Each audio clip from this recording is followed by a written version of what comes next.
जय माता दी। मेरे सभी प्यारे दोस्तों, मैं लक्ष्मी शर्मा बड़ों को चरण स्पर्श, छोटों को प्यार और बराबर वालों को दिल से नमस्कार करती हूँ। कार्तिक मास में जरूर सुनिए भाई बहन की विनायक जी की कहानी। एक भाई बहन थे।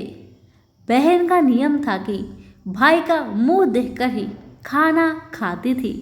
रोज उठती, काम करती, भाई का मुंह देखने जाती। रास्ते में खेजड़ी के पेड़ के नीचे विनायक जी की मूर्ति, तुलसी माता हरी भरी थी। पथवारी माता दूध दही से हिसोले ले रही थी। ऊपर सूरज भगवान तप रहे थे। वो भाई का मुंह देखने जाती और कहती, भगवान मेरे को अमर सुहाग देना और अमर पीहर देना। ऐसा कहती और आगे जाती। रास्ते में कांटों की झाड़ियां थी, जिससे बहन के पैर में कांटे चुभते। बहन भाई का घर गई, भाई का मुंह देखा, बैठा। भाभी ने पूछा, भाई साहब आपके पैर में क्या हुआ? तो बहन बोली, रास्ते में कांटा चुभ गया। ऐसा कहकर बहन वापस अपने घर आ गई। भाई ने पूछा, बहन गई? तो उसकी पत्नी ने कहा, भाई साहब हाँ चली गई, उनके पाँव में कांटा चुभ गया है। भाई ने सोचा मेरी बहन आती है तभी उसके पैर में कांटे चुभ जाते हैं। इसलिए भाई ने अपने घर से बाहर तक के सारे जंगल झाड़ साफ करवा दिया। गणेश जी भगवान, पथवारी माता, तुलसी माता को भी साफ कर दिया। और इसी कारण से भगवान रुष्ट होकर उस भाई का प्राण को हर लिए। पत्नी रोने लगी। आस पड़ोस के लोग उसे ले जाने लगे। तो पत्नी बोली, रुक जाओ, रुक जाओ, अभी मेरी ननद अपने भाई का मुख देखने आएगी। उसके नियम है, अपने भाई का मुख देखे बिना खाना नहीं खाती है।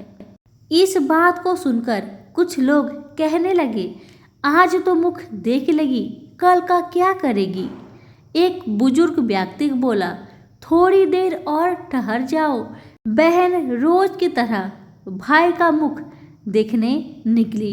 तब रास्ता साफ किया हुआ दिखाई दिया। तो वापस खेजड़ी की डाली लगाई, 7 पत्थर लेके पथवारी माता बैठाई, तुलसी माता का पेड़ लगाया, गणेश भगवान की मूर्ति स्थापित कर सूरज भगवान को साक्षी मान के सबके पांव पकड़कर बोली, भगवान अमर सुहाग देना, अमर पीहर वासा देना।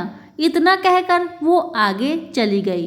खेजड़ी, विनायक जी भगवान, तुलसी माता, पथवारी माता, सूरज भगवान ने सोचा इसकी नहीं सुनी तो अपने को कौन मानेगा। भगवान ने उसे आवाज दी, बेटी वापस आकर खेजड़ी की 7 पत्तियां लेकर जा और तेरे भाई के ऊपर कच्चा दूध को घोलकर छींटे देना, वह उठकर बैठ जाएगा।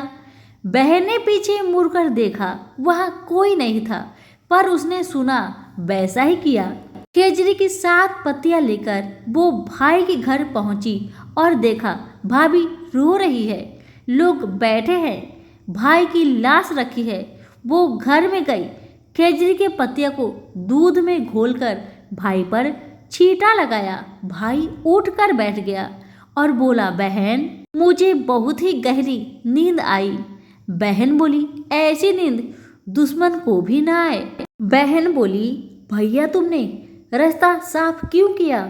भगवान का स्थान क्यों हटाया?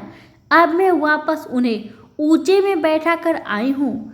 तब भगवान ने मेरी श्रद्धा भक्ति से प्रसन्न होकर अमर सुहाग, अमर पीहर बास दिया है। हे भगवान, जैसे आपने मेरी लाज रखी वैसे सबकी लाज रखना, अमर सुहाग, अमर पीहर सबको देना। सभी प्रेम से बोले, विनायक जी की, पथवारी माता की, तुलसी माता की, खेजड़ी की, सूरज भगवान की जय हो। धन्यवाद।